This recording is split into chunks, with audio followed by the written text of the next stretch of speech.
Kaixo, egunon ongi etorri beste bideo batera. Gaur ere platofanaien amaiera artistiko bat. Hau afilen amaiera da. Eta zuriak irabazin behar du. Galdera da, nola da hori posible, zuriak pegi bakarra dauka, beltzak biditu, eta berdin aurreratuta daude. Gakoa da, zureren txanda da. Eta edo zein lasteketan, bera iritsiko da lehen. Nola? Bueno, lasteketa hasiz. Pesei, hemen beltzak bi aukera ditu. Edo lasteketarekin jarraitu, edo beste mugimendu bat egin.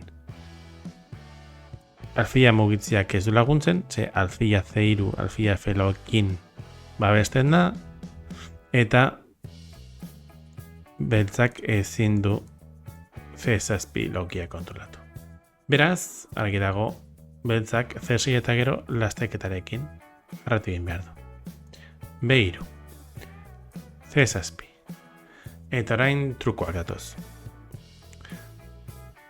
Zergatik, B2 ezin delako egin, C8 dama, B1 dama, eta dama F5 eta gero jake errege beltzak atzean dama duka eta hau noski irabazita dago.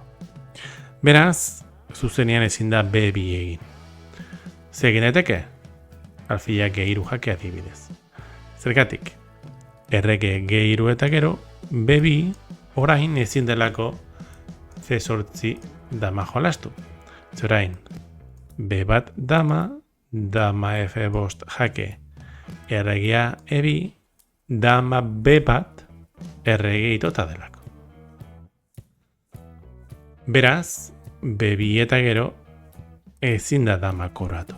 Ze koroatu egin behar da. Eta hemen dator magia. E8 alfila koroatu egin behar da.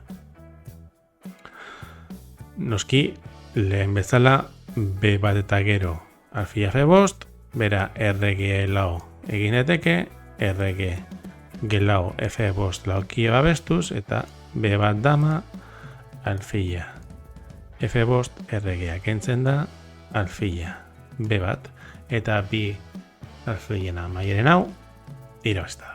Hori jakin beko genuke nola, ematen dan txeke bat.